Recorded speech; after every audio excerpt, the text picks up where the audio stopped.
Hey there, fellow horror aficionados. Today, we're diving into the murky depths of Alone in the Dark, the 2024 reboot from PHQ Nordic and Pisces Interactive. As a longtime fan of the survival horror genre, I had high hopes for this latest installment, hoping it would reignite the spine-chilling thrills of its predecessors.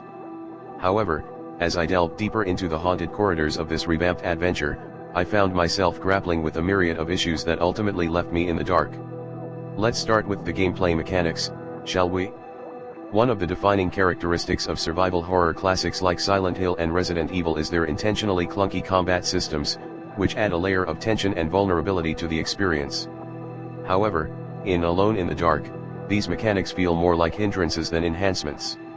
Whether you're fumbling with firearms or engaging in melee combat, the controls are frustratingly unresponsive, robbing encounters of any sense of dread or challenge. Even the inclusion of throwable weapons fails to alleviate the monotony, with awkward mechanics that only serve to exacerbate the game's shortcomings. But it's not just the gameplay that struggles to find its footing. The narrative, while initially promising, quickly descends into a derivative mess of cliches and borrowed plot points. While there are moments of intrigue scattered throughout, they're overshadowed by blatant attempts to emulate the success of other horror franchises, leaving the story feeling disjointed and uninspired.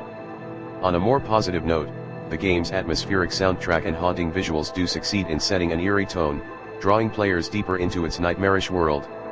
And while the performances of Hollywood talents like Jod Coma and David Harbour are commendable, their presence feels more like a marketing ploy than a genuine contribution to the game's overall quality. In the end, Alone in the Dark is a missed opportunity, a failed attempt to recapture the magic of its predecessors while failing to carve out its own identity. Despite its occasional moments of brilliance, it ultimately falls short of delivering the heart-pounding terror that fans of the genre crave. While there may be some merit in exploring its twisted narrative and solving its perplexing puzzles, the game's clunky mechanics and lackluster execution ultimately relegate it to the shadows of mediocrity. So, should you venture into the darkness with Alone in the Dark?